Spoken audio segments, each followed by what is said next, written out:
All of his co-workers were gone. What could it mean? Stanley decided to go to the meeting room. Perhaps he had simply missed a memo.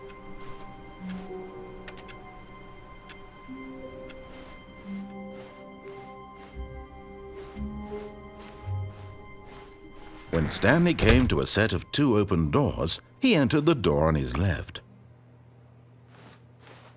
This was not the correct way to the meeting room, and Stanley knew it perfectly well. Perhaps he wanted to stop by the employee lounge first, just to admire it.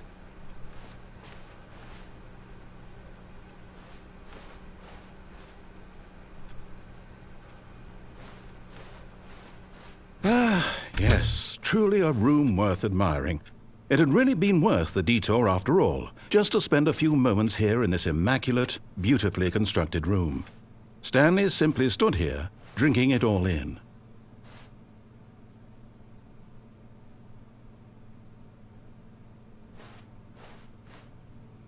Yes, really, really worth it being here in the room. A room so utterly captivating that even though all your co-workers have mysteriously vanished, here you sit looking at these chairs and some paintings. Really worth it.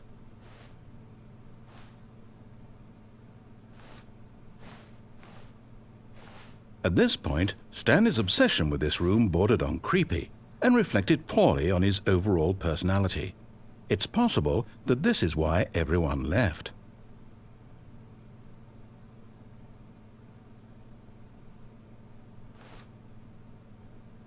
Stanley sat around waiting for more dialogue, but when a long time had passed and there was no more, he decided that the game was trying to send him a message.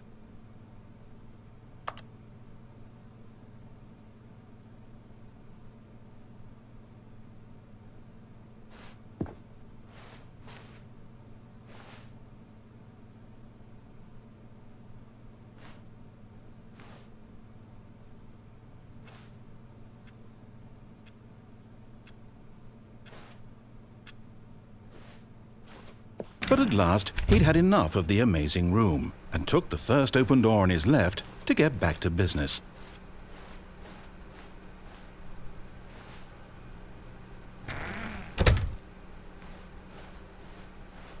Stanley was so bad at following directions, it's incredible he wasn't fired years ago.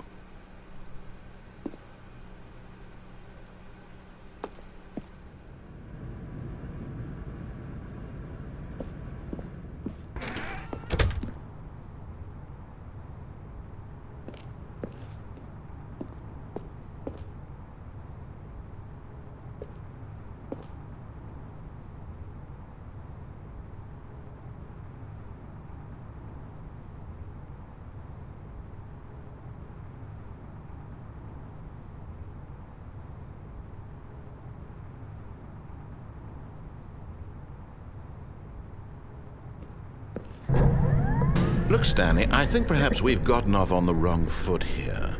I'm not your enemy, really, I'm not. I realize that investing your trust in someone else can be difficult, but the fact is that the story has been about nothing but you all this time. There's someone you've been neglecting, Stanley. Someone you've forgotten about. Please, stop trying to make every decision by yourself. Now, I'm not asking for me, I'm asking for her. This is it, Stanley. Your chance to redeem yourself, to put your work aside, to let her back into your life. She's been waiting.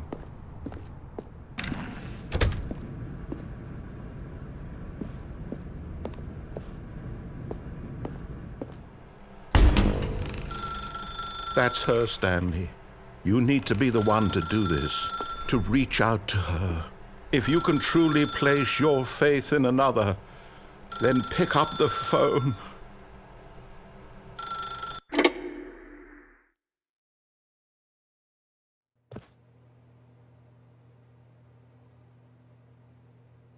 Oh, Stanley, is that you? Hold on, sweetie. Sorry to keep you waiting. I'm just pulling the bread out of the oven. All right. Okay, there we go.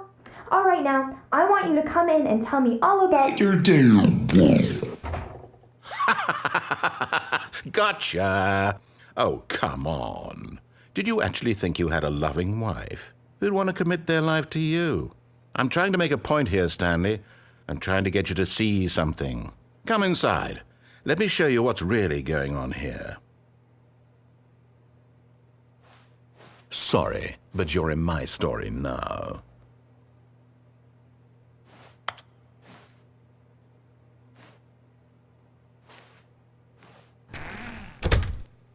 This is a very sad story about the death of a man named Stanley.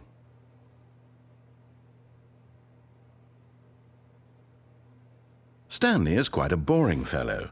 He has a job that demands nothing of him, and every button that he pushes is a reminder of the inconsequential nature of his existence. Look at him there, pushing buttons, doing exactly what he's told to do. Now he's pushing a button. Now he's eating lunch. Now he's going home. Now he's coming back to work. One might even feel sorry for him, except that he's chosen this life. But in his mind, he can go on fantastic adventures. From behind his desk, Stanley dreamed of wild expeditions into the unknown, fantastic discoveries of new lands. It was wonderful. And each day that he returned to work was a reminder that none of it would ever happen to him.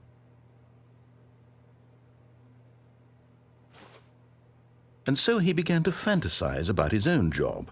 First, he imagined that one day while at work, he stepped up from his desk to realize that all of his co-workers, his boss, everyone in the building had suddenly vanished off the face of the earth. The thought excited him terribly. So he went further. He imagined that he came to 2 open doors and that he could go through either. At last, choice. It barely even mattered what lay behind each door. The mere thought that his decisions would mean something was almost too wonderful to behold. As he wandered through this fantasy world, he began to fill it with many possible paths and destinations. Down one path lay an enormous round room with monitors and mind controls. And down another was a yellow line that weaved in many directions. And down another was a game with a baby. And he called it the Stanley Parable. It was such a wonderful fantasy, and so in his head he relived it again, and then again, and again, over and over, wishing beyond hope that it would never end, that he might always feel this free. Surely there's an answer down some new path, mustn't there be? Perhaps if he played just one more time.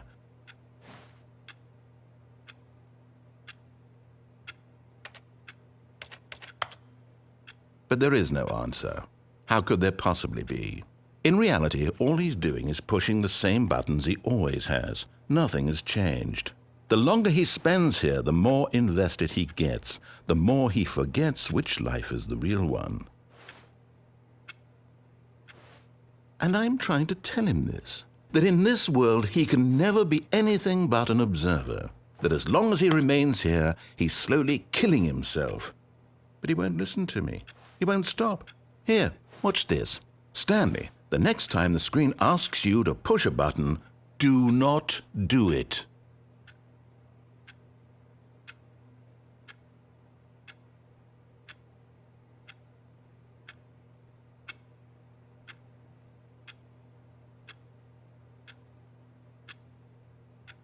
You see? Can he just not hear me?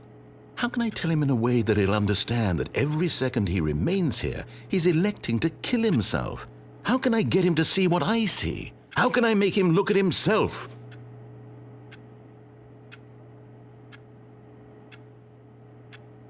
I suppose I can't, not in the way I want him to.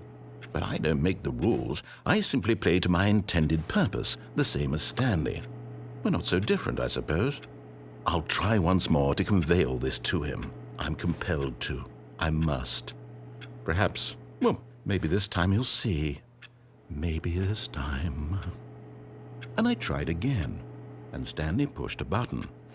And I tried again, and Stanley pushed a button. And I tried.